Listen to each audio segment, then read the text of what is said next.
आप सभी का भूगोल की इस कक्षा में हार्दिक स्वागत, अभिनंदन। जो टॉपिक आपको नज़र आ रहा है वो है कि भूगोल एक वितरण विज्ञान। इम्पॉर्टेंट चीज़ ये है कि इसमें से जो लास्ट वाला है एक वितरण विज्ञान, इसको आप अभी हम छोड़ देते हैं।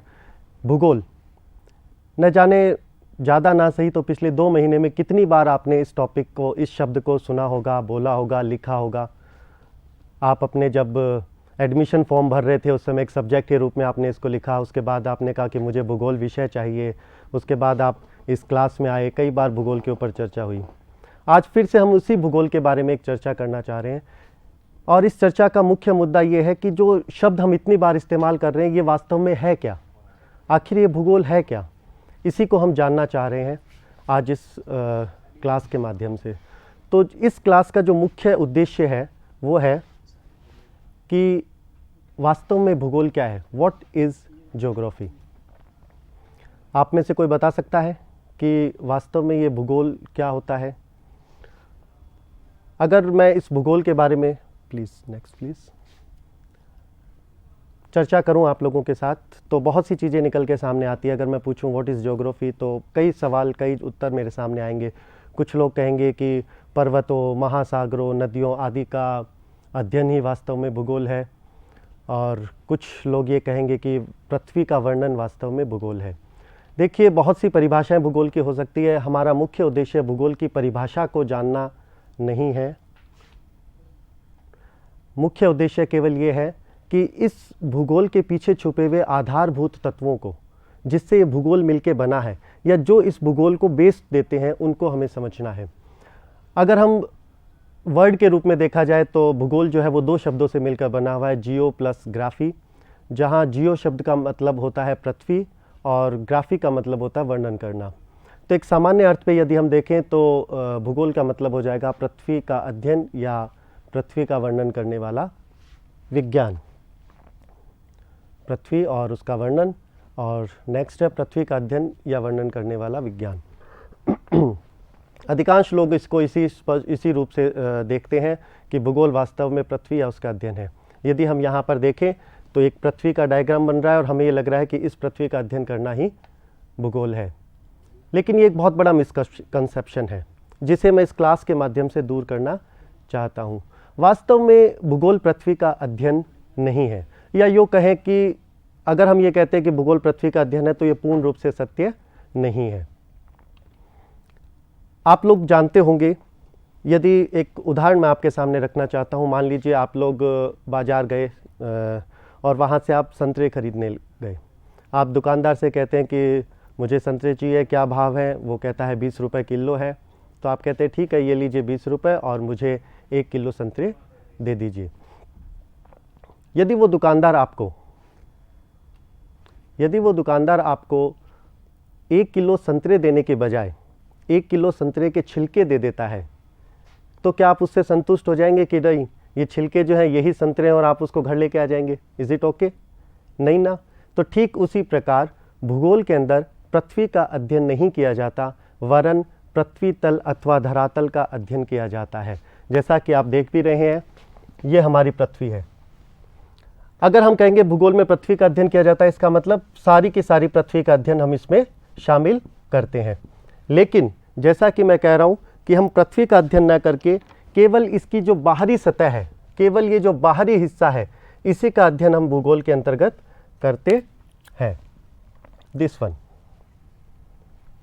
जैसा कि आपको चित्र में भी स्पष्ट हो रहा है, पृथ्वी संपूर्ण ना होकर बल्कि जो ब्लू कलर में आपको बाहर का हिस्सा दिखाई दे रहा है, बाहरी जो सतह दिखाई दे रही है, केवल उसी का अध्ययन भूगोल में किया जाता है। इसलिए यदि हम कहते हैं कि हम पृथ्वी का अध्ययन भूगोल में करते हैं तो वो पूर्णतः सत्य नहीं होगा। सत्यता क्या है कि पृथ्वी के स्थान पर पृथ्वी तल या धरातल का अध्ययन ही भूगोल में किया जाता है। तो इसका मतलब ये हुआ कि कोई दूसरा विषय होगा जो ये बीच वाला हिस्सा है, जिसको कि हम पृथ्वी का अंतरतम कहते हैं, इसका अध्ययन यदि हम नहीं करते तो कोई दूसरा विषय होगा जो करता है। जी हाँ, आप में से शायद बहुत से लोग उस विषय का नाम भी जानते होंगे, वो है भूगर्भ विज्ञान, या जिसको हम इंग्लिश में कहते हैं जियोलॉजी। तो जियोलॉजी वाले जो हैं लोग, उनका है पृथ्वी की आंतरिक संरचना का अध्ययन करना। हमारा मूल उद्देश्य केवल पृथ्वी की सतह या पृथ्वी के धरातल का अध्ययन करना ही है। आप में से जिनके पास 11th या 12th में ज्योग्राफी रही होगी या जिन्होंने फिजिकल ज्योग्राफी का बहुत सा पोर्शन कंप्लीट कर लिया है, उनके दिमाग में एक बहुत बड़ा प्रश्न उठ रहा होगा, और वो प्रश्न ये उठ रहा है कि सर अभी आप कह रहे हैं कि हम केवल पृथ्वी तल या धरातल का अध्ययन करते हैं, जबकि फिजिकल ज्योग्राफी भौतिक भूगोल में हमारे को जो पहला या दूसरा टॉपिक है वही है पृथ्वी की आंतरिक संरचना का अध्ययन, और इस पे बहुत इंपॉर्टेंट भी है, कई बार प्रश्न भी परीक्षा में आते रहे हैं। तो एक तरफ तो आप कह रहे हैं कि केवल पृथ्वी की बाहरी सतह का हम अध्ययन करते हैं, दूसरी तरफ हमारे जो सिलेबस है उसके अंदर पृथ्वी की आंतरिक संरचना का वर्णन भी है। ये दोनों बातें कैसे? तो देखिए, 3 साल जब भी आप ज्योग्राफी पढ़ेंगे और यदि आप एमए भी करते हैं तो 5 साल, इन 5 सालों में केवल और केवल एक टॉपिक के रूप में, पूरा पेपर नहीं बल्कि एक टॉपिक के रूप में हम पृथ्वी की केवल आंतरिक संरचना का अध्ययन करते हैं। वो भी क्यों? वो भी इसलिए, देखिए हमारे को अध्ययन करना है पृथ्वी की इस बाह्य सतह का, और ये पृथ्वी की बाह्य सतह इस आंतरिक भाग से अलग नहीं है, पृथक नहीं है, दोनों एक दूसरे से जुड़ी हुई है, इसलिए दोनों एक दूसरे के साथ इंटरैक्ट भी कर रही है। ऐसी स्थिति में यदि हमें पृथ्वी की बाह्य सतह का पूर्ण ज्ञान लेना है तो हमें पृथ्वी की आंतरिक सतह के बारे में एक प्रारंभिक जानकारी उपलब्ध होनी चाहिए। इसलिए हम केवल फर्स्ट ईयर में और केवल एक टॉपिक के रूप में ही पृथ्वी की आंतरिक संरचना का अध्ययन केवल मात्र इसलिए करते हैं ताकि हमें जो बाहरी सतह है उस पर जो प्रभाव पृथ्वी के आंतरिक के कारण, अंतरतम के कारण आ रहा है, उस प्रभावों को ज़्यादा अधिक स्पष्टता से हम समझ सकें। अन्यथा भूगोल में पृथ्वी की आंतरिक संरचना का अध्ययन महत्वपूर्ण नहीं है। हमारा जो मुख्य ध्येय है वो पृथ्वी की केवल बाहरी सतह का अध्ययन मात्र है। चलिए इसके बाद हम और आगे बढ़ते हैं। तो पहला मिसकंसेप्शन जो हमारा दूर हो गया वो पृथ्वी की आंतरिक सतह नहीं बल्कि पृथ्वी की बाह्य सतह या सरफेस जिसका हमें अध्ययन करना है। नेक्स्ट इंपॉर्टेंट चीज, यहाँ मैं बार बार एक शब्द यूज कर रहा हूँ, पृथ्वी की बाह्य सतह या धरातल। इससे तात्पर्य क्या है ये समझना भी बहुत जरूरी है। देखिए, पृथ्वी की बाह्य सतह या धरातल का तात्पर्य केवल वह जमीन या वो स्थान नहीं जिस पे हम खड़े हैं, केवल ये स्थान मात्र पृथ्वी का धरातल या पृथ्वी की बाह्य सतह जिसका कि हमें भूगोल में अध्ययन करना नहीं है। यहाँ जो वर्ड मैं पृथ्वी की सतह या पृथ्वी के धरातल के बारे में कह रहा हूँ वो है वायुमंडल के ऊपरी छोर से लेकर स्थलमंडल तथा महासागर की तली तक, अर्थात जो तीनों मंडल होते हैं, वायुमंडल, स्थलमंडल और जलमंडल, इन तीनों को हमने इस पृथ्वी की धरातल या पृथ्वी की बाह्य सतह के रूप में शामिल करते हुए ये बात आपके सामने रखी है। अर्थात ऐसा नहीं है कि हम केवल पृथ्वी की जो पतली सी बाह्य स्थलमंडल वाला भाग है उसी का अध्ययन करते हैं। वायुमंडल के ऊपरी छोर से लेकर महासागर की तली तक का जो पूरा का पूरा एक क्षेत्र है, इस क्षेत्र को हम धरातल या पृथ्वी की सतह मानते हुए भूगोल में इसका अध्ययन किया जाता है। तो इसका मतलब ये हुआ कि अब हमारी जो डेफिनेशन है उस डेफिनेशन को हम थोड़ा सा चेंज कर लेते हैं। वो डेफिनेशन जो है वो नेक्स्ट प्लीज़, जो डेफिनेशन हम जो चेंज कर लेते हैं वो अब डेफिनेशन ये नहीं रही कि पृथ्वी का वर्णन, बल्कि वो हो गई पृथ्वी तल अथवा धरातल का अध्ययन भूगोल कहलाता है। पहले डेफिनेशन क्या थी कि पृथ्वी का अध्ययन भूगोल कहलाता है, लेकिन हमने इसको स्पष्ट कर लिया हमारा संबंध केवल पृथ्वी की बाह्य सतह से है, केवल धरातल से है, इसलिए हमारी डेफिनेशन भूगोल की चेंज हो गई, पृथ्वी तल अथवा धरातल का अध्ययन ही भूगोल कहलाता है। चलिए यहाँ तक जब स्पष्ट हो गया तो इससे हम थोड़ा सा और आगे बढ़ते हैं। देखिए, एक और बहुत महत्वपूर्ण बात यह है, अभी तक हमने केवल ये देखा है कि वह क्षेत्र या वह स्थान जिसका हम अध्ययन करते हैं वो क्या है, पृथ्वी का सतह या धरातल। लेकिन इस पर किस चीज़ का अध्ययन किया जाता है? ये बात सही है कि जो हमारा विषय क्षेत्र है, वेयर, कहाँ अध्ययन कहाँ करते हैं हम, पृथ्वी की सतह पर, लेकिन किस चीज़ का अध्ययन करते हैं, वो कौन सी वस्तु है जिसका अध्ययन भूगोल में किया जाता है, ये एक और इम्पॉर्टेंट विषय है जो इस परिभाषा में नहीं आई। तो यदि मैं आपसे पूछूं कि भूगोल में हम किस चीज़ का अध्ययन करते हैं, वो कौन सी चीज़ है जिसका अध्ययन भूगोल में किया जाता है? जिनके पास 11th-12th में भूगोल रही है, निश्चित रूप से बहुत से नाम उनके सामने उभर के सामने आ रहे होंगे, पर्वतों का, महासागरों का, नदियों का, धाराओं का, शैवालों का, मनुष्यों का, भाषाओं का, धर्म का, बहुत से नाम जो है आपके सामने उभर के सामने आ रहे हैं। इन सभी का अध्ययन भूगोल में किया जाता है और जो कुछ आप सोच रहे हैं वो बिल्कुल सही सोच रहे हैं। यस, इन सभी चीज़ों का अध्ययन भूगोल में किया जाता है, लेकिन फिर से मैं अपना प्रश्न दोहराऊंगा। मेरा प्रश्न यह है कि भूगोल में किस चीज़ का अध्ययन किया जाता है, और मुझे उत्तर चाहिए केवल एक शब्द में। ठीक है, ये सारी चीज़ें हैं वो बिल्कुल सही है, लेकिन एक शब्द के रूप में यदि कहा जाए कि इस चीज़ का अध्ययन भूगोल में किया जाता है तो वो चीज़ क्या होगी। मैं अपने प्रश्न को दोबारा से एक बार स्पष्ट करना चाहूँगा। देखिए, आप लोगों ने नाम सुना होगा वनस्पति शास्त्र का, बॉटनी, सभी ने सुना है, गुड। ये जो वनस्पति शास्त्र है, इसमें किस चीज़ का अध्ययन किया जाता है? सभी का उत्तर है, सभी को बिल्कुल सही है, वनस्पतियों का। सिर्फ एक शब्द हमने यूज़ किया, वनस्पति शास्त्र में वनस्पति या पेड़ पौधा का अध्ययन किया जाता है। ठीक उसी प्रकार यदि मैं एक दूसरा विषय लेता हूँ, प्राणी शास्त्र, जूलॉजी, उसमें यदि पूछूं यही प्रश्न कि किस चीज़ का अध्ययन किया जाता है केवल एक शब्द में, तो आप सभी को मालूम है, आप सभी ने बिल्कुल सही उत्तर सोचा है, जीव जंतु या प्राणियों का अध्ययन किया जाता है। तो ठीक उसी प्रकार मैं अपना प्रश्न को फिर से ज्योग्राफी पे लेके आता हूँ और मैं ये पूछना चाहता हूँ कि ज्योग्राफी में हम किस चीज़ का अध्ययन करते हैं। निश्चित रूप से बहुत सी चीज़ें होंगी, लेकिन एक शब्द उसके लिए यदि जो कहा जाए वो क्या होगा? क्या कोई बता सकता है? किसी ने कुछ सोचा है? देखिए, बहुत अजीब सी बात है, जो बॉटनी या जूलॉजी और प्राणी शास्त्र, वनस्पति शास्त्र हमारे विषय नहीं है, हमें अगले 3 साल पढ़ने भी नहीं है। उनके बारे में हमें सब पता है कि वनस्पति शास्त्र में वनस्पतियों का अध्ययन किया जाता है और प्राणी शास्त्र में प्राणियों का, लेकिन ज्योग्राफी में किस चीज़ का अध्ययन किया जाता है ये हमें पता नहीं, जबकि ये हमने सब्जेक्ट ऑप्ट किया है अगले 3 सालों के लिए। चलिए थोड़ा सा आगे बढ़ते हैं और हम देखते हैं कि ज्योग्राफी में किस चीज़ का अध्ययन किया जाता है। तो उत्तर है, एक शब्द में यदि कहा जाए तो वो है भौगोलिक तत्वों का। ज्योग्राफी में भौगोलिक तत्वों का अध्ययन किया जाता है, ज्योग्राफिकल एलिमेंट्स का अध्ययन किया जाता है। अब प्रश्न ये उठता है कि ये भौगोलिक तत्व या ज्योग्राफिकल एलिमेंट्स होते क्या हैं, क्योंकि इनकी क्या पहचान है, हमें कैसे पता चलेगा यह भौगोलिक तत्व है या नहीं है। चलिए मैं और अपने आप को स्पष्ट करता हूं। यदि मैं आपसे कहूं कि पर्वत, क्या पर्वत एक भौगोलिक तत्व है, अर्थात पर्वत का अध्ययन क्या भूगोल में हम करेंगे। देखिए, भौगोलिक तत्व का मतलब वे तत्व जिनका अध्ययन भूगोल में किया जाता है। तो क्या पर्वत एक भौगोलिक तत्व है? बस सबको मालूम है, महासागर, नदियां, यहां तक तो ठीक था। मैं अपने आप को थोड़ा सा और आगे ले जाता हूं। ये पेन आप सबको दिखाई दे रहा है, क्या ये पेन एक भौगोलिक तत्व है? क्या इस पेन का अध्ययन हम भूगोल में करेंगे? जो भाषा मैं बोल रहा हूं, क्या इस भाषा का अध्ययन हम भूगोल में करेंगे? या धर्म, रहन सहन, जातियां, क्या इनका अध्ययन हम भूगोल में करेंगे? ये जो आपके चारों तरफ बिल्डिंग नजर आ रही है, जो कॉलेज के जिस प्रांगण में आप बैठे हैं, क्या इस कॉलेज का अध्ययन हम भूगोल में करेंगे? कहने का मतलब यह है कि हमें यह पता होना चाहिए कि कौन सी भौगोलिक वस्तु है और कौन सी भौगोलिक वस्तु नहीं है। एक बार फिर से मैं बॉटनी और जूलॉजी पे आता हूं। वहां पर हमें बहुत स्पष्ट रूप से पता है। यदि मैं आपको कहूं कि क्या नीम के पेड़ का अध्ययन हम वनस्पति शास्त्र में करेंगे, आप कहेंगे बिल्कुल, नीम का पेड़ एक पौधा है इसलिए हम इसका अध्ययन उसमें करेंगे।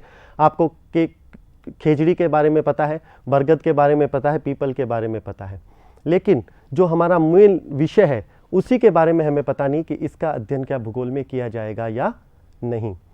तो देखिए, भौगोलिक तत्व की पहचान बहुत आसान है, बहुत आसानी से हम पहचान लेते हैं कि ये भौगोलिक तत्व है या नहीं। एक छोटा सा मूल मंत्र है, यदि उस मूल मंत्र को फॉलो किया जाए तो आप आसानी से स्पष्ट रूप से कभी इस चीज़ को गलती नहीं करेंगे कि ये भौगोलिक तत्व है या नहीं, आसानी से उस चीज़ को आप पहचान लेंगे। थोड़ा सा उस मूल मंत्र को ध्यान से आपको सुनना है। भौगोलिक तत्व की पहचान ये है, वे सभी तत्व जो पृथ्वी तल पर प्रत्यक्ष या अप्रत्यक्ष रूप से उपस्थित हैं या जिनकी उपस्थिति की कल्पना की जा सकती है, वे सभी तत्व भौगोलिक तत्व कहलाते हैं।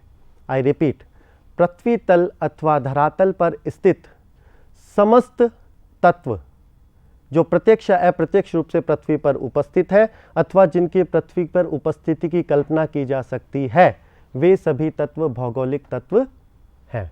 एक बस सिंपल सा आपको मूल मंत्र दे दिया। अब यदि इस मूल मंत्र को फॉलो करते हुए देखिए, महासागर भौगोलिक तत्व है, जी हाँ, क्योंकि वो पृथ्वी तल पर स्थित है। नदियाँ भौगोलिक तत्व है, जी हाँ, क्योंकि वो पृथ्वी तल पर स्थित है। ये पेन, क्या ये भौगोलिक तत्व है? जी हाँ, क्योंकि ये भी पृथ्वी तल पर स्थित है। यहाँ वापस याद रखने की जरूरत है कि पृथ्वी तल से मेरा तात्पर्य क्या है? वायुमंडल की ऊपरी सीमा से लेकर महासागर की तलई तक का क्षेत्र, तो उसमें कहीं ये पेन भी स्थित है, इसलिए इस पेन का अध्ययन भी भूगोल में किया जाता है। इसका मतलब हर एक चीज़, क्योंकि समस्त जो चीज़ हमें आसपास दिखाई दे रही है, जिन चीज़ों की हम कल्पना कर सकते हैं, सभी की सभी चीज़ें इस पृथ्वी तल पर स्थित है। इसलिए इन सभी चीज़ों का अध्ययन भूगोल में किया जा सकता है। चलिए इससे थोड़ा सा आगे बढ़ते हैं। यहाँ एक और कंसेप्ट है जिसको समझना जरूरी है। यहाँ एक कंसेप्ट आता है भौगोलिक अवधारणाएं। देखिए, एक तत्व होता है भौगोलिक तत्व और एक है भौगोलिक अवधारणाएं। हम भूगोल में न केवल भौगोलिक तत्वों का अध्ययन करते हैं बल्कि भौगोलिक अवधारणाओं का अध्ययन भी करते हैं। इन दोनों में क्या अंतर है वो थोड़ा सा स्पष्ट करना यहाँ पर जरूरी है। देखिए, भौगोलिक तत्व वे चीज़ें होती है जो भौतिक रूप से उपस्थित होती है। अभी तक मैंने जिनका भी नाम लिया वे सभी भौगोलिक तत्व थे, भौतिक रूप से उपस्थित थे। हम उन्हें देख सकते हैं, उनको छू सकते हैं, जैसे महासागर, नदियाँ, पर्वत, ये पैन, तो ये सारे के सारे भौगोलिक तत्व हैं। लेकिन केवल तत्वों का अध्ययन ही भूगोल में नहीं किया जाता, बल्कि कुछ अवधारणाओं का अध्ययन भी भूगोल में किया जाता है। जैसे भाषा। भाषा एक अवधारणा है, आप इसको छू नहीं सकते, ये भौतिक रूप से कहीं उपस्थित नहीं है, लेकिन उसके बावजूद भी ये एक भौगोलिक अवधारणा है, इसका भूगोल में अध्ययन किया जाता है। जैसे धर्म, जैसे रहन सहन, जैसे रीति रिवाज, ये सभी एक अवधारणाएं हैं और अवधारणाएं होने की वजह से चूंकि ये पृथ्वी तल पर स्थित है, इसलिए इसका अध्ययन भी भूगोल में किया जाता है। तो कहने का मतलब क्या है, न केवल भौगोलिक तत्व बल्कि भौगोलिक अवधारणाएं, अर्थात पृथ्वी तल पर जो कोई भी चीज़ आपके चारों तरफ नजर आ रही है या उपस्थित हो सकती है, चाहे वो तत्व के रूप में हो चाहे वो अवधारणा के रूप में हो, उन सभी का अध्ययन भूगोल में किया जाता है। तो अब हमारी डेफिनेशन क्या हो गई? हमारी डेफिनेशन जो है वो थोड़ी सी और आगे बढ़ती है। अभी तक हमने कहा था कि पृथ्वी तल अथवा सतह का अध्ययन ही भूगोल है। अब हम इसको थोड़ा सा और आगे बढ़ाते हैं। अब हमें दो चीज़ें समझ में आ गई। पहली चीज़ हमें ये समझ में आ गई कि हमारा क्षेत्र कहाँ है, हम अध्ययन कहाँ करते हैं, धरातल के ऊपर। नेक्स्ट चीज़ हमें समझ में आ गई कि किस चीज़ का अध्ययन करते हैं, भौगोलिक तत्वों का। और भौगोलिक तत्व क्या होते हैं? जो कुछ हमें हमारे चारों तरफ नजर आ रहा है, जो कुछ पृथ्वी तल के ऊपर स्थित है, सभी के सभी चीज़ भौगोलिक तत्व है। इसका मतलब क्या हुआ?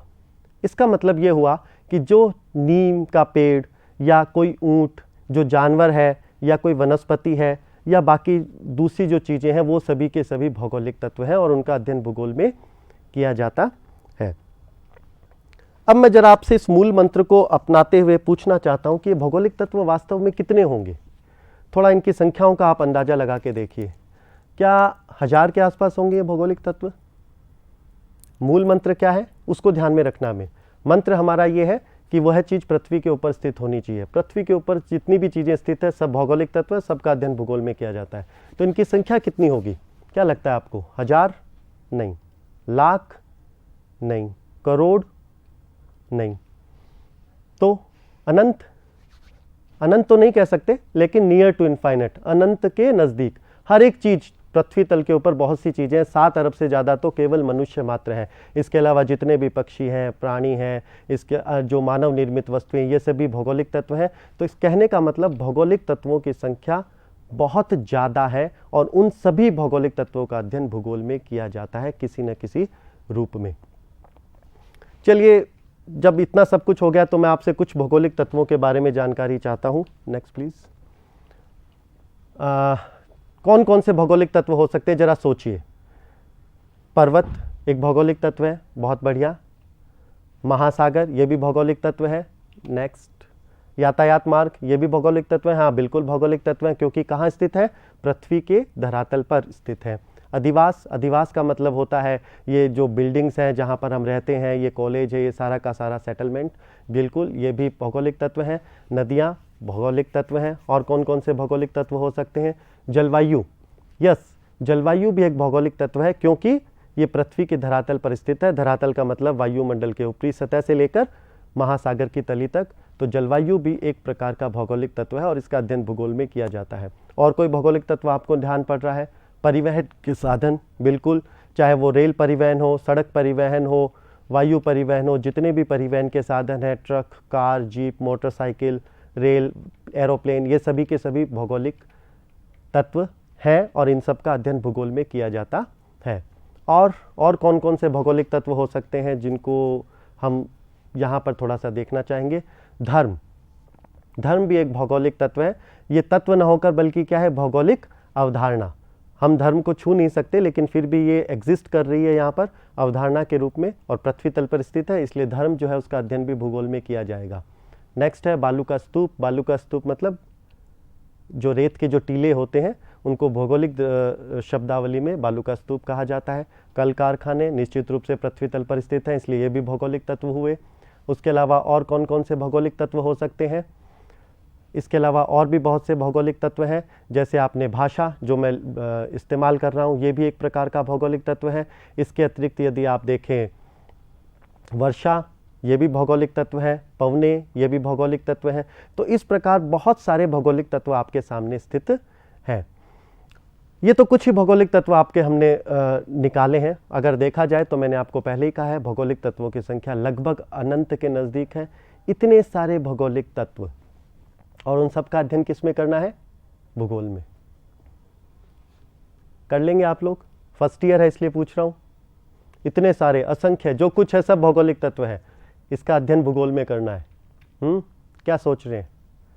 यही सोच रहे होंगे ना कि इससे अच्छा सर आप ये पहले बता दे तो हम ज्योग्राफी छोड़ देते, कोई दूसरा सब्जेक्ट ले लेते। बॉटनी में कम से कम पेड़ पौधे ही पढ़ने पड़ते। आप तो कह रहे हो कि ज्योग्राफी में पेड़ पौधे भी पढ़ने हैं, जंतु भी पढ़ने हैं, पर्वत, महासागर, नदियाँ, ये सब पढ़नी है। थोड़ा सा कठिन हो गया।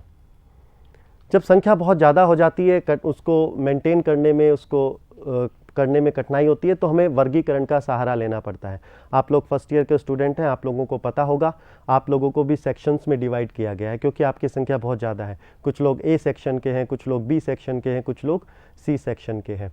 तो इसी प्रकार हमने इन भौगोलिक तत्वों को, क्योंकि इनकी संख्या बहुत ज़्यादा है, अनमैनेजेबल थी, इसको मैनेज करने के लिए, अध्ययन के दृष्टिकोण से सुविधाजनक बनाने के लिए हमने इसको दो मोटे मोटे भागों में विभाजित कर दिया। आपके सामने जो डार्क कलर की एक ब्लू कलर की लाइन है, ये लाइन इन भौगोलिक तत्वों को विभाजित कर रही है। अब मेरा प्रश्न ये है कि ये जो डार्क लाइन इन दो भिन्न भिन्न भौगोलिक तत्वों को विभाजित कर रही है, ये विभाजन का आधार क्या है? इस डार्क लाइन के लेफ्ट हैंड साइड में कुछ भौगोलिक तत्व हैं, इस लाइन के राइट हैंड साइड में कुछ भौगोलिक तत्व हैं। इन भौगोलिक तत्वों में क्या समानता है और ये एक दूसरे से किस तरीके से भिन्न है? क्या आपको कुछ अंतर नजर आ रहा है इस लाइन के दोनों तरफ स्थित भौगोलिक तत्वों में? थोड़ा सा देखिए, थोड़ा सा इस चीज़ को गहनता से समझने की कोशिश कीजिए। अगर आप थोड़ा सा ध्यान देंगे तो आपको स्पष्ट रूप से नज़र आ जाएगा कि इन दोनों तरफ के भौगोलिक तत्वों में कुछ अंतर है, और वो अंतर क्या है? बिल्कुल सही, कुछ लोगों ने शायद पहचान लिया होगा, कुछ लोगों ने नहीं पहचाना होगा, फिर भी हम इसको कंटिन्यू करते हैं। देखिए, इस रेखा के दोनों तरफ जो भौगोलिक तत्व हैं, क्या ये प्राकृतिक और मानव निर्मित है? क्या ये सही है वर्गीकरण का आधार? अगर मैं कहूँ एक तरफ के सारे प्राकृतिक तत्व हैं और दूसरे तरफ के मानव निर्मित, क्या ये वर्गीकरण का आधार सही होगा क्या? ज़्यादातर लोगों ने यही सोचा।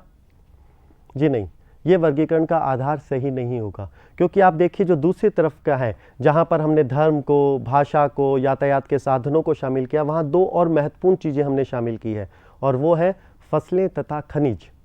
तो क्या फसलें और खनिज मानव निर्मित है? क्या गेहूं का, बाजरी का निर्माण किसी फैक्ट्री में होता है? नहीं, इसका मतलब ये मानव निर्मित तो नहीं है, लेकिन फिर भी हमने इसको दूसरी तरफ रखा है। तो विभाजन का आधार क्या है? देखिए, कृत्रिम या मानव निर्मित विभाजन का आधार नहीं है।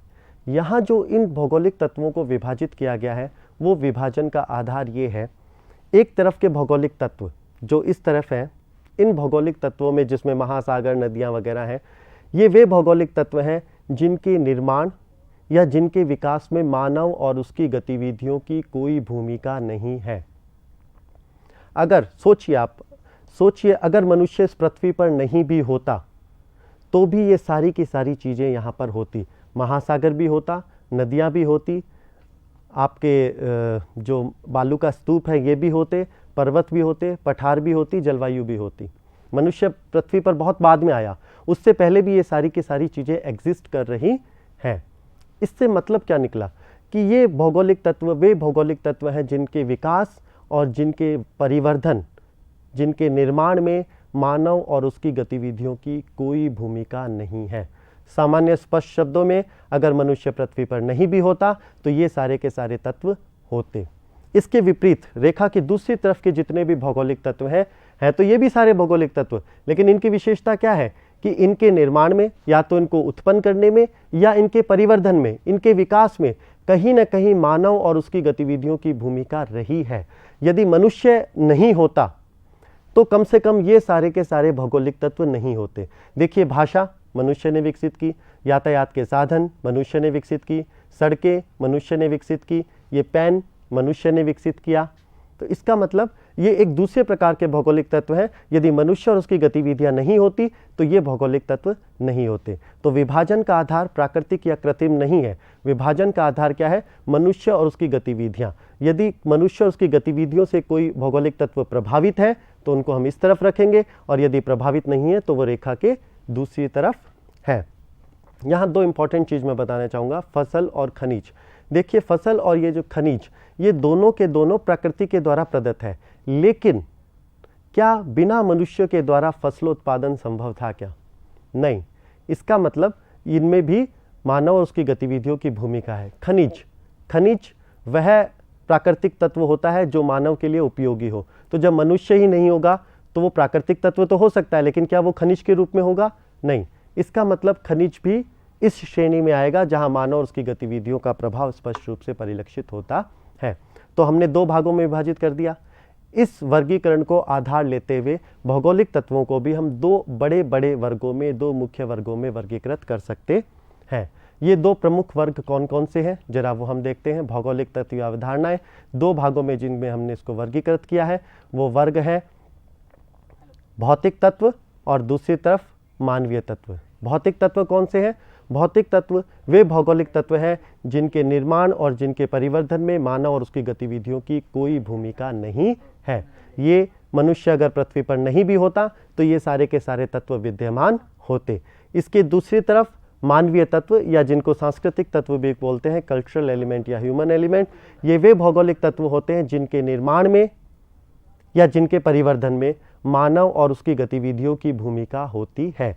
अगर मानव नहीं होता तो कम से कम ये भौगोलिक तत्व नहीं होते। तो भौगोलिक तत्वों का हम दो बड़े वर्गों में वर्गीकरण कर सकते हैं, भौतिक तत्व और मानवीय तत्व। और ये भौतिक तत्व और मानवीय तत्व मिलाकर भौगोलिक तत्व बनाते हैं जिसका अध्ययन भूगोल में किया जाता है। इन तत्वों के वर्गीकरण के साथ ही हम जो भूगोल है, जो एक विषय के रूप में भूगोल है, उसे भी हम दो प्रधान शाखाओं में विभक्त कर सकते हैं। वे भूगोल की वह शाखा जिसमें भौतिक तत्वों का अध्ययन किया जाता है उसे भौतिक भूगोल या फिजिकल ज्योग्राफी कहा जाता है।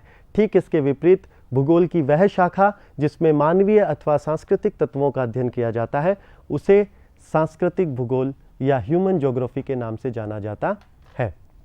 मैं आप लोगों को इस चीज़ को प्रूव भी करना चाहूँगा। आप लोग फर्स्ट ईयर में हैं, फर्स्ट ईयर में सबके पास भौतिक भूगोल या फिजिकल ज्योग्राफी का एक पेपर है। कुछ लोगों ने पढ़ चुके होंगे जो 11th या 12th में जिनके पास ज्योग्राफी था, या चूंकि 2 महीने गुजर चुके हैं इसलिए आप लोगों ने बहुत सा कोर्स भौतिक भूगोल में कंप्लीट भी कर लिया होगा। जरा गौर कीजिए, जो पढ़ा है आपने अभी तक भौतिक भूगोल में, या आपने अगर सिलेबस देखा होगा तो भौतिक भूगोल का, कहीं पर भी आपको वहाँ मानव और उसकी गतिविधियों से संबंधित कोई तत्व नजर आता है? नहीं। हमने भौतिक भूगोल में पढ़ा पर्वतों का निर्माण कैसे होता है, हमने भौतिक भूगोल में पढ़ा चट्टानें क्या होती है, ज्वालामुखी क्या होता है, भूकंप क्या होता है, हमने भौतिक भूगोल में पढ़ा नदियों के कार्य, हिमनदों के कार्य, पवनों के द्वारा कार्य, सागरीय तरंगों के द्वारा कार्य। देख लीजिए, शुरुआत से लेकर एंड तक, चाहे वो जियोमॉर्फोलॉजी हो, ओशिनोग्राफी हो या क्लाइमेटोलॉजी। हम जलवायु वर्गीकरण पढ़ेंगे कोपेन और थ्रोनवेट के, उसके बाद हम कोरल्स, महासागरीय धाराएं आदि इन सब के बारे में अध्ययन करेंगे। लेकिन पूरे के पूरे भौतिक भूगोल के अध्ययन के अंतर्गत हम कभी भी मानव और उसकी गतिविधियों का कोई अध्ययन शामिल नहीं करते हैं। ये इस चीज़ को प्रूव करता है कि भौतिक भूगोल में केवल भौतिक तत्वों का अध्ययन किया जाता है, और भौतिक तत्व वे भौगोलिक तत्व होते हैं जिनमें मानव और उनकी गतिविधियों की कोई भूमिका नहीं होती। आगे हायर क्लासेस में आप मानव भूगोल का अध्ययन भी करेंगे। जब आप मानव भूगोल का अध्ययन करेंगे तब आप देखेंगे कि वहाँ पर हम मानव और उसकी गतिविधियों से संबंधित भौगोलिक तत्वों का अध्ययन हम वहाँ करते हैं, जैसे धर्म, भाषा, रहन सहन, रीति रिवाज, जनजातियाँ, जनसंख्या का घनत्व, विश्व में जनसंख्या का वितरण इत्यादि इत्यादि, जो कि मानव और उसकी गतिविधियों का परिणाम है। तो इस प्रकार से हम कह सकते हैं कि भूगोल जो है उसमें भौगोलिक तत्वों का अध्ययन किया जाता है। भौगोलिक तत्वों को हम दो बराबर भागों में विभाजित कर सकते हैं, एक को हम भौतिक तत्व कहते हैं और दूसरे को हम मानवीय तत्व कहते हैं। भौतिक तत्वों का अध्ययन करने वाली भूगोल की शाखा भौतिक भूगोल कहलाएगी और मानवीय तत्वों का अध्ययन करने वाली शाखा मानवीय भूगोल या सांस्कृतिक भूगोल के नाम से जानी जाती है। चलिए इससे थोड़ा सा आगे हम बढ़ते हैं। यहां तक तो हमें स्पष्ट हो गया। तो अब हमारी परिभाषा हो गई, पृथ्वी तल अथवा धरातल पर भौगोलिक तत्वों अथवा अवधारणाओं के अध्ययन से संबंधित विषय भूगोल है। दो चीजें स्पष्ट हो गई। पहली चीज, हम पृथ्वी तल अथवा धरातल का अध्ययन करते हैं। दूसरी चीज, उस पर किस चीज का अध्ययन किया जाता है? भौगोलिक तत्वों का और भौगोलिक अवधारणाओं का अध्ययन किया जाता है। लेकिन अभी भी हमारी जो परिभाषा या जो हम इस कक्षा में जानना चाह रहे हैं कि भूगोल वास्तव में है क्या, उसका ज्ञान थोड़ा सा अधूरा लग रहा है। कारण अभी देखते हैं। हमने कहा कि नीम का पेड़ एक भौगोलिक तत्व है। बिल्कुल भौगोलिक तत्व है। क्यों? क्योंकि ये पृथ्वी तल पर स्थित है और जो कुछ भी चीज पृथ्वी तल या धरातल पर स्थित है वह सभी एक भौगोलिक तत्व है। ठीक इसके साथ आप जरा गौर कीजिए, नीम का अध्ययन वनस्पति शास्त्र में भी किया जाता है। बिल्कुल किया जाता है। तो इसका मतलब क्या हुआ? इसका मतलब ये हुआ कि नीम जो है उसका अध्ययन आप भूगोल में भी कर रहे हो और उसका अध्ययन आप वनस्पति शास्त्र में भी कर रहे हो। एक साथ एक ही सब्जेक्ट, एक ही चीज का अध्ययन दो अलग अलग विषयों में हो रहा है। तो जब नीम का पेड़ का अध्ययन भूगोल में हम कर ही रहे थे तो अलग से बॉटनी बनाने की क्या जरूरत? आपके दिमाग में प्रश्न आ रहा होगा। या ये भी हो सकता है कि जब बॉटनी में हम नीम पढ़ ही रहे थे तो फिर हम ज्योग्राफी में इसका अध्ययन क्यों करें? ज्योग्राफी में पहले से ही इतनी सारी चीजें हैं अध्ययन करने के लिए, तो वनस्पतियों का अध्ययन क्यों शामिल किया जाए जबकि उसका अध्ययन तो हम बॉटनी में कर ही रहे हैं। ठीक उसी प्रकार जीव जंतु, एक तरफ तो हम कह रहे हैं कि जीव जंतुओं का अध्ययन भूगोल में भी किया जाता है, दूसरी तरफ हम कह रहे हैं कि जीव जंतुओं का अध्ययन जंतु विज्ञान या प्राणी शास्त्र में भी किया जाता है। तो एक ही तत्व का दो अलग अलग विषयों में अध्ययन किया जा रहा है, तो इसकी आवश्यकता क्या है? यहां एक बहुत इंपॉर्टेंट कंसेप्ट ज्योग्राफी में उभर कर सामने आता है और ये वही कंसेप्ट है जो हमने सबसे पहली स्लाइड में जो इंट्रोडक्शन वाला पार्ट था उसमें हमने देखा था। भूगोल एक वितरण विज्ञान। यहां एक शब्द उभर के आ रहा है, वितरण या डिस्ट्रीब्यूशन। अब ये वितरण या डिस्ट्रीब्यूशन क्या होता है? कोई बताएगा? सोचिए थोड़ा सा अपने दिमाग में कि वितरण या डिस्ट्रीब्यूशन किसे कहते हैं। कई बार नाम आपने सुना होगा। हाँ, अभी 15 अगस्त ही गुजरी है और 15 अगस्त वाले दिन तो हमने ये नाम जरूर सुना होगा क्योंकि लड्डुओं का वितरण किया जाता है ना, डिस्ट्रीब्यूशन। डिस्ट्रीब्यूशन का साधारण सा मतलब आप सब समझ गए हैं, बांटना। चलिए थोड़ा सा और आगे बढ़ते हैं। आप लोग फर्स्ट ईयर के स्टूडेंट हैं, आपने नया नया भूगोल का विषय लिया है। मैं भी आपको साथ पहली बार इस तरीके से इंटरेक्ट कर रहा हूँ, तो पहला मौका है और पहला मौका हमेशा बहुत विशेष होता है, इम्पॉर्टेंट होता है ना। तो क्या किया जाए? कुछ मीठा हो जाए, है ना। फर्स्ट टाइम है तो कुछ मीठा हो जाए। तो मुझे लगता है कि हम पहली बार इंटरेक्ट कर रहे हैं और पहली बार है, इसलिए आप लोगों को क्या ना चॉकलेट खिला दी जाए। आजकल मिठाइयाँ तो कोई खाना पसंद नहीं करता, चॉकलेट खिला दी जाए। तो मैं क्या कर रहा हूँ, मैं एक स्टूडेंट को कह रहा हूँ कि भाई आप थोड़ा सा आप जानकार हो इस इलाके के, आप ऐसा कीजिए, जितने भी स्टूडेंट हैं उनकी संख्या गिन लीजिए और उतनी चॉकलेट ले आइएगा। एक मेरी भी साथ में ले आए, है ना। चलिए मान लीजिए 40 स्टूडेंट हैं और एक मैं 41। वो स्टूडेंट जाता है दुकान से 41 चॉकलेट लेके आता है और इतने में मेरे कोई फ़ोन आ जाता है और मैं जैसे ही बाहर निकलता हूँ वो स्टूडेंट आ रहा है, मैं उसको कहता हूँ कि आप क्लास में सब स्टूडेंट्स को वितरित कर दीजिए। खुद वाली चॉकलेट तो मैं ले लेता हूँ, तो वो सब में चॉकलेट बांट देगा। चलिए केस नंबर 2, थोड़ा सा इसको अलग तरीके से हम देखते हैं इसी सिचुएशन को। इस बार फिर मैंने स्टूडेंट को कहा कि आप एक काम करो, चॉकलेट ले आओ और सब स्टूडेंट्स में बांट दो क्योंकि फर्स्ट क्लास है और अच्छी बात है ये भी। तो वो क्या करता है, स्टूडेंट जाता है, बाजार गया, वहाँ से जब वापस आता है तो इस बार उसको 40 या 41 चॉकलेट नहीं मिली, उसको केवल 29 ही चॉकलेट मिली, बाकी ख़त्म हो गई थी। अब की बार फिर मैं बाहर जा रहा हूँ और मैं उसको कहता हूँ डिस्ट्रीब्यूट कर दो। क्या होगा? क्या पहले वाला डिस्ट्रीब्यूशन और ये डिस्ट्रीब्यूशन समान रहेगा? क्या एक जैसा है? नहीं। आपको पता है पिछली बार वाले में कोई लड़ाई कोई झगड़ा नहीं था, जितने स्टूडेंट्स थे उतनी चॉकलेट थी, सबको एक एक मिल गई। दूसरे वाले केस में क्या है, दूसरे वाले केस में केवल उस स्टूडेंट को ही तो पता है कि चॉकलेट्स कम है, तो वो क्या करेगा, खुद की 2-3 रख लेगा, क्योंकि उसको मालूम है बाद में लड़ाई झगड़ा होने वाला है ना।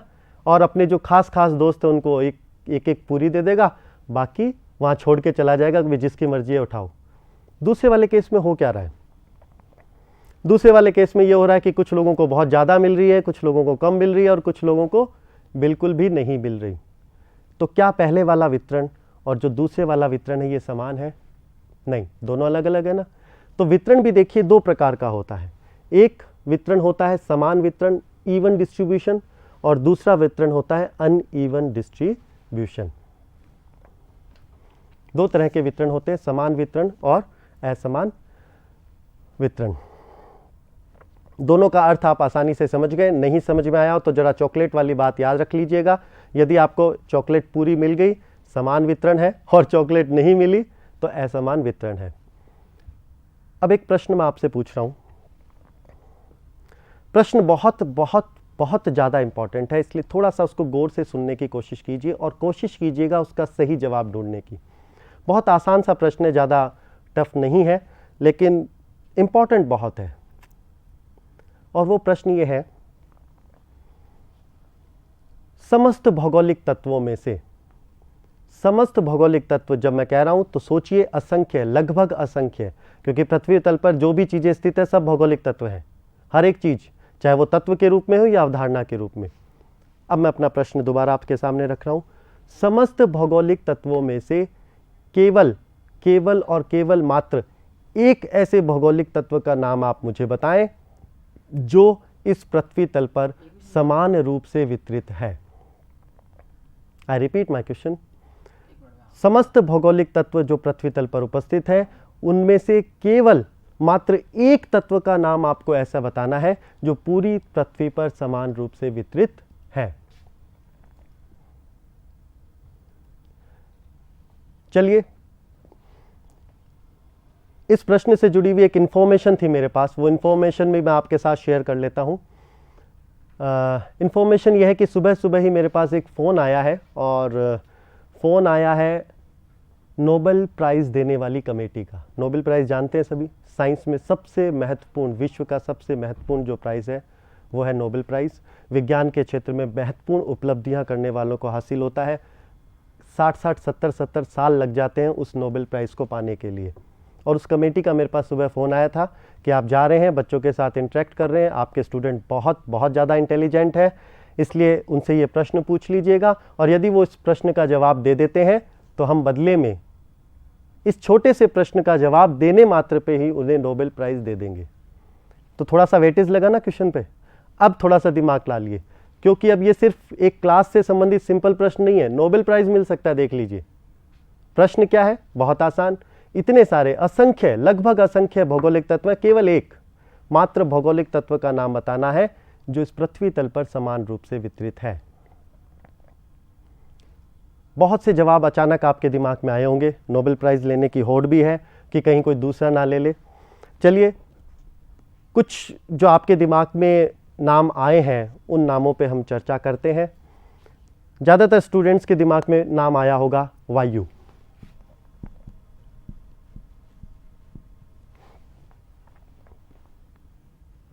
कुछ और नाम भी हो सकते हैं, जैसे प्रकाश, और कोई नाम, मृदा।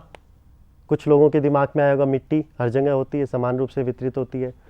कुछ लोगों के दिमाग में आया होगा जल, पानी, और भी कुछ नाम। सोचिए, इंपॉर्टेंट है इसलिए सोचिए। और भी बहुत से नाम हो सकते हैं। मनुष्य, कुछ लोगों को लग रहा होगा मनुष्य। चलिए, ये जो 3-4 नाम आए हैं इनके ऊपर हम चर्चा कर लेते हैं और देख लेते हैं कि इनमें से अगर कोई सही है तो शायद नोबेल प्राइज़ मिल जाए। चलिए, सबसे पहले हम स्टार्ट करते हैं वायु से। इंपॉर्टेंट है, बहुत से लोगों के, बहुत से स्टूडेंट्स के दिमाग में आया होगा कि पृथ्वी तल पर ये ऐसा घटक या एक भौगोलिक तत्व है जो समान रूप से वितरित है। क्या लगता है आप सबको? क्या वायु पृथ्वी तल पर समान रूप से वितरित है? अगर वायु पृथ्वी तल पर समान रूप से वितरित होती तो सोचिए जरा, जो पर्वतारोही हैं, जो इतनी ऊंचाई पर चढ़ रहे हैं, एवरेस्ट पे चढ़ रहे हैं, वो अपने साथ पीछे कुछ सिलेंडर सा लेके जाते हैं क्या? ऑक्सीजन के सिलेंडर्स। क्यों? क्योंकि ऊपर जैसे जैसे हम ऊंचाई पे जाते हैं वायु विरल होती चली जाती है, वायु की मात्रा कम होती जाती है और ऑक्सीजन की भी मात्रा कम हो जाएगी। अन्यथा वो लोग बेवकूफ़ थोड़ी हैं जो एक तो चढ़ाई कर रहे हैं, इतने थक रहे हैं और ऊपर से अपने कंधे पर उस सिलेंडर्स का बोझ ओढ़ लेके जा रहे हैं। इसका मतलब क्या हुआ? इसका मतलब ये हुआ कि वायु समान रूप से वितरित नहीं है। जैसे जैसे आप ऊंचाई पे जाएंगे वायु का वितरण जो है वो परिवर्तित होता जाएगा, उसकी मात्रा बदलती चली जाएगी। एक दूसरा उदाहरण, पवने। आप लोगों को पता है पवने क्यों चलती है?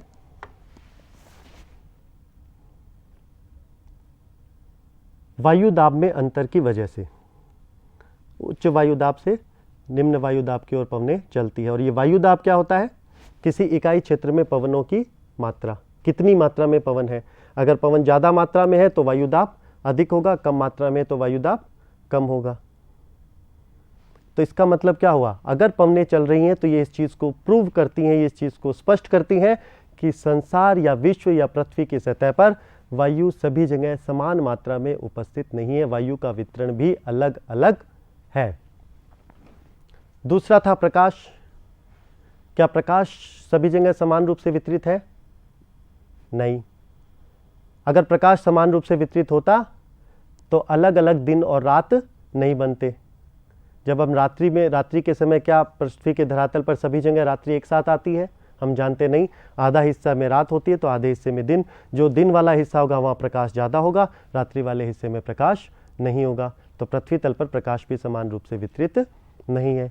यदि हम अक्षांशों की बात करें तो भूमध्य रेखा पर प्रकाश की मात्रा या सौर ऊर्जा की मात्रा अधिक होती है और जैसे जैसे उच्च अक्षांशों पर जाएंगे तो प्रकाश की मात्रा कम होती चली जाएगी। तो प्रकाश का वितरण भी पृथ्वी तल पर समान रूप से नहीं है। मृदा, क्या मृदा समान रूप से वितरित है? नहीं। जहाँ महासागर है वहाँ मृदा का अभाव पाया जाता है। जहाँ आर्कटिक, अंटार्कटिक जैसे क्षेत्र हैं, अंटार्कटिका पूरा महाद्वीप, वहाँ पे मृदा अनुपस्थित है। मृदा भी समान रूप से व्यवस्थित या वितरित नहीं है। मनुष्य, क्या मनुष्य समान रूप से वितरित है पूरी पृथ्वी तल पर? नहीं। कुछ क्षेत्र ऐसे हैं जो बहुत ज़्यादा घने बसे हुए हैं और कुछ क्षेत्र ऐसे हैं जहाँ दूर दूर तक आपको कोई मनुष्य देखने को नहीं मिलेगा। आपके पास उदाहरण है यूरेशिया का साइबेरिया प्रदेश, या फिर आप जा सकते हैं अंटार्कटिका जहाँ मनुष्यों की संख्या बहुत कम है या नगण्य के बराबर है। तो इसका मतलब क्या निकला इस पूरे डिस्कशन का?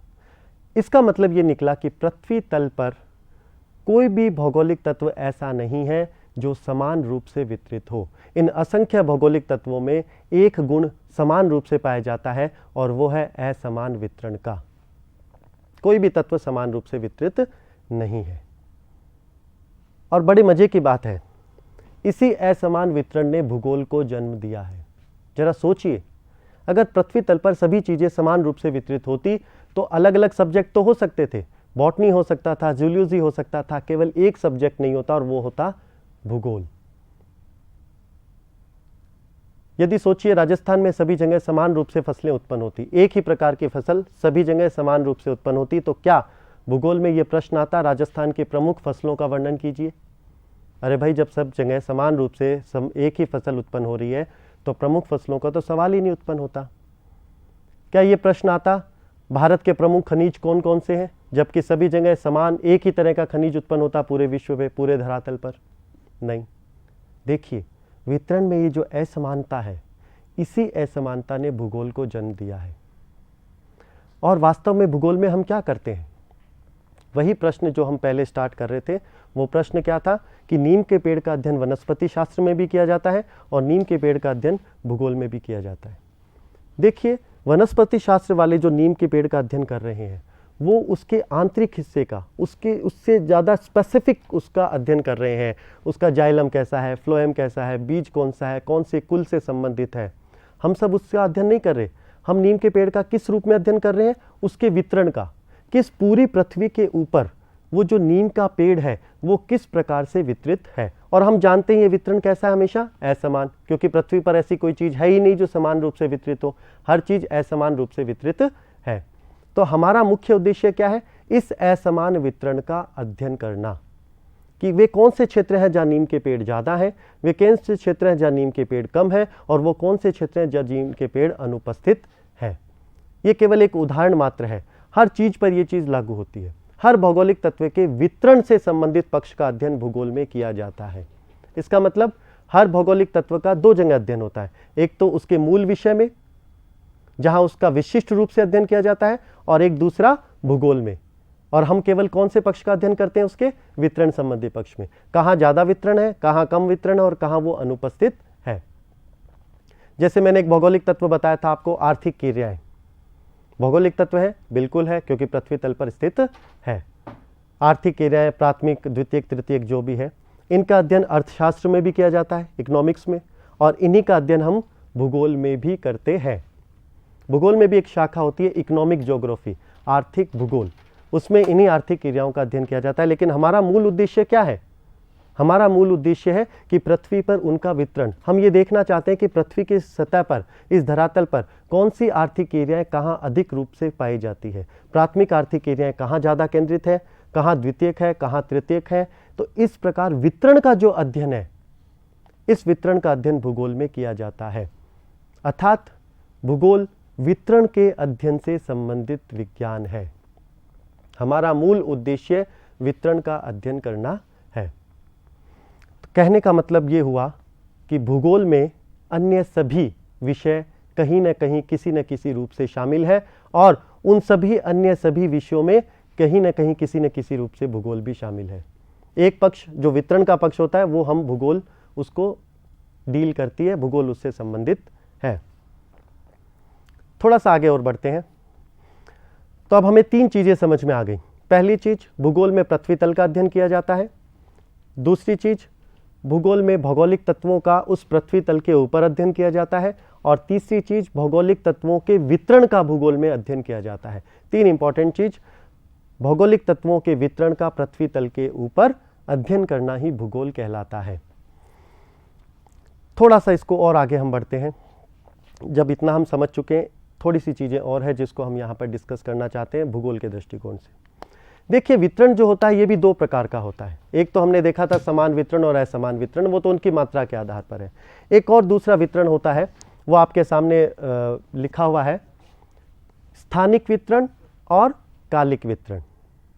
नाम से स्पष्ट है, स्थानिक वितरण का मतलब होता है स्थान, और कालिक वितरण का मतलब नाम से आपको टेम्पोरल डिस्ट्रीब्यूशन और स्पेशल डिस्ट्रीब्यूशन, स्पेशल डिस्ट्रीब्यूशन स्थानिक वितरण, टेम्पोरल डिस्ट्रीब्यूशन कालिक वितरण। जो कालिक वितरण होता है ये समय के ऊपर आधारित है, और स्थानिक वितरण स्थान के ऊपर आधारित है। एक उदाहरण लूंगा, उससे ये दोनों चीज़ें आपको स्पष्ट हो जाएगी। बहुत ज़्यादा इसमें डरने या घबराने की बात नहीं है कि नई नई टर्मिनोलॉजी क्या यूज़ हो रही है, स्थानिक वितरण क्या है, कालिक वितरण क्या है। थोड़ा सा उसको समझने की कोशिश कीजिए। जिस क्लास में आप बैठे हैं, जरा इस क्लास में गौर कीजिए, क्या आप सभी समान रूप से इस क्लास में वितरित हैं? नहीं। आगे की तरफ वितरण ज़्यादा है, जैसे जैसे हम पीछे की तरफ जाते हैं वितरण कम हो जाता है। लास्ट बेंच में हो सकता है कोई उपस्थित ही ना हो, किनारों की तरफ कोई उपस्थित ना हो, साइड में मेरे पीछे की तरफ कोई उपस्थित ना हो। इसका मतलब क्या हुआ कि ये असमान वितरण तो है, लेकिन कौन सा? स्थान के आधार पर।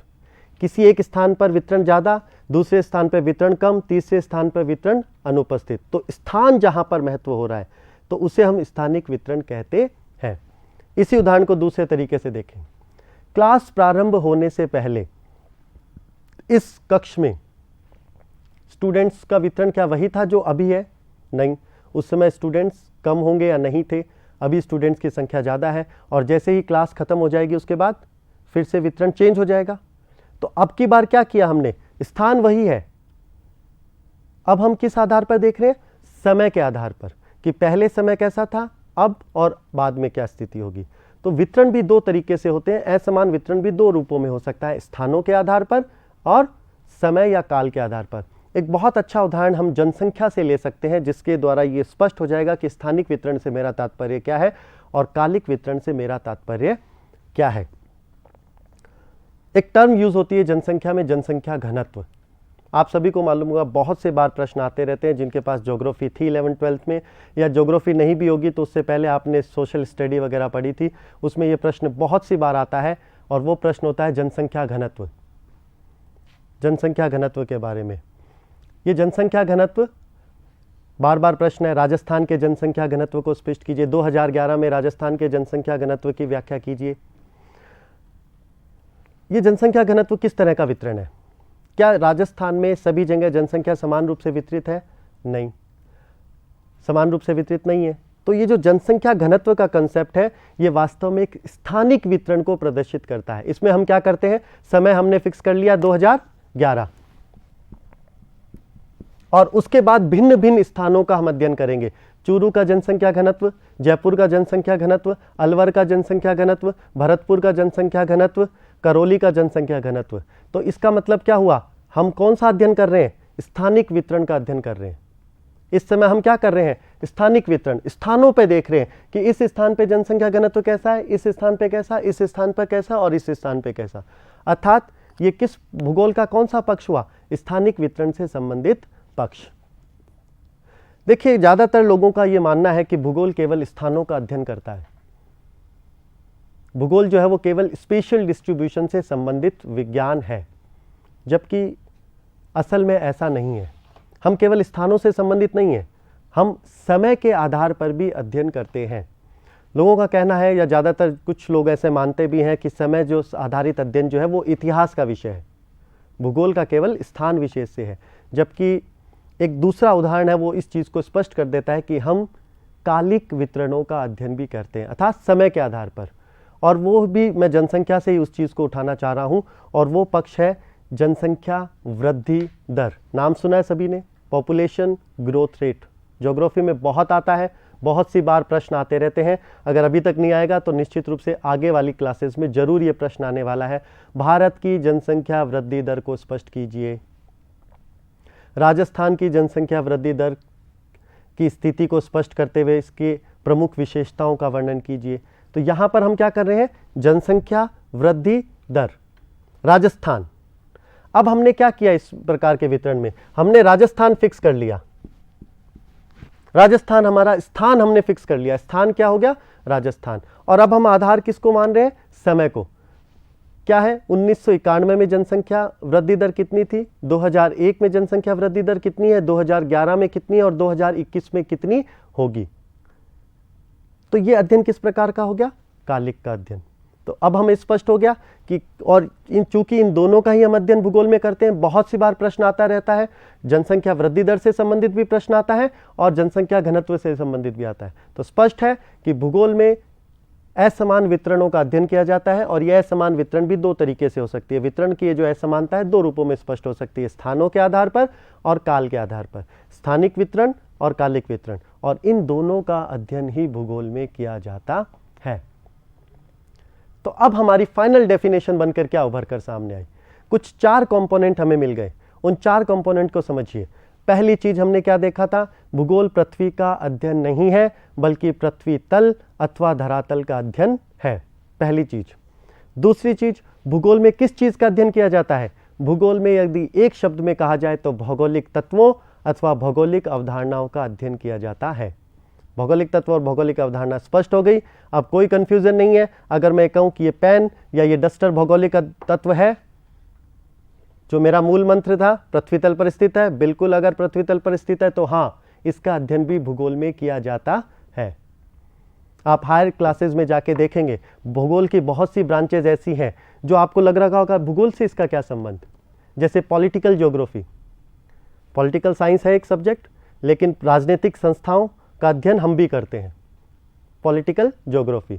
इकोनॉमिक ज्योग्राफी, आर्थिक क्रियाओं का अध्ययन भूगोल में किया जाता है। जो मैं सिर्फ ये स्पष्ट करना चाहता हूं कि हर एक तत्व भौगोलिक तत्व है। यातायात भूगोल, ट्रांसपोर्ट ज्योग्राफी, भूगोल में अध्ययन करते हैं हम। परिवहन के साधन कौन कौन से हैं, परिवहन के मार्ग कौन कौन से हैं, उनका अध्ययन भी भूगोल में किया जाता है। मेडिकल ज्योग्राफी, अभी तक आप लोगों को लग रहा होगा कि जो विभिन्न बीमारियां होती है, कैंसर या दूसरी जो बीमारियां, उनका अध्ययन केवल एमबीबीएस तक सीमित होगा या साइंस के लोगों तक, जूलॉजी वाले करेंगे। नहीं, भूगोल में भी मेडिकल ज्योग्राफी के नाम से एक अलग से विषय है। लेकिन स्पष्ट करना जरूरी है कि हम क्या करते हैं, केवल उसके वितरण का अध्ययन।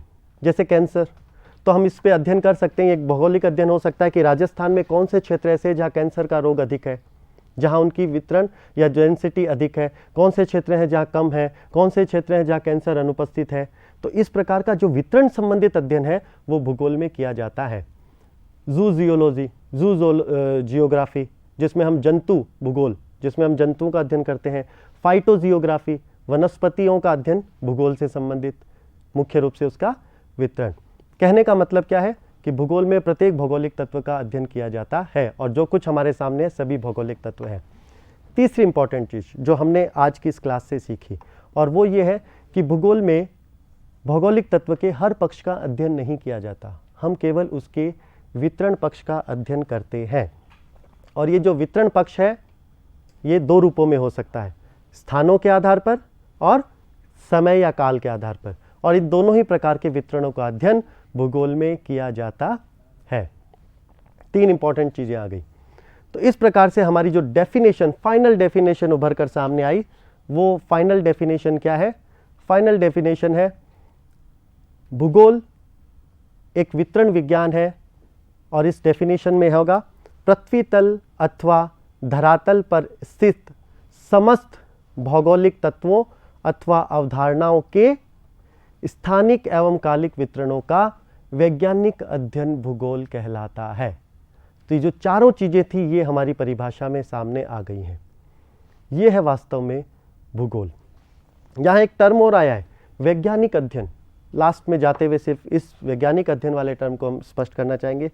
देखिए, जब भूगोल की शुरुआत हुई थी तो इसे एक वर्णनात्मक विषय के रूप में माना गया था, डिस्क्रिप्टिव। हमारा केवल काम क्या था? भूगोल का माना गया था कि भूगोल का काम क्या है कि केवल वर्णन कर दो, कौन सी चीज कहाँ ज़्यादा है, कहाँ कम है, कहाँ अनुपस्थित है, बस। कहाँ पर्वत है, कहाँ मैदान है, कहाँ नदियाँ हैं, इससे हमारा केवल इतना ही माना गया था।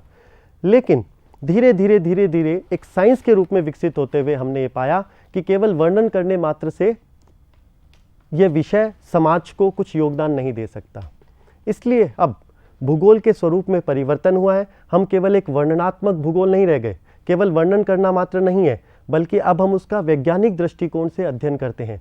वैज्ञानिक दृष्टिकोण से अध्ययन करने का मतलब क्या है कि किसी भी भौगोलिक तत्व से संबंधित जो अनेक पक्ष हैं, वो तत्व क्या है, वो तत्व कैसे विकसित हुआ, वो उस तत्व का वितरण किस प्रकार से है, उस वितरण को कौन कौन सी चीज़ें प्रभावित करती हैं, किन किन चीज़ों की वजह से उस तत्व का विकास हुआ है या उस तत्व का विकास में बाधा उत्पन्न हुई है।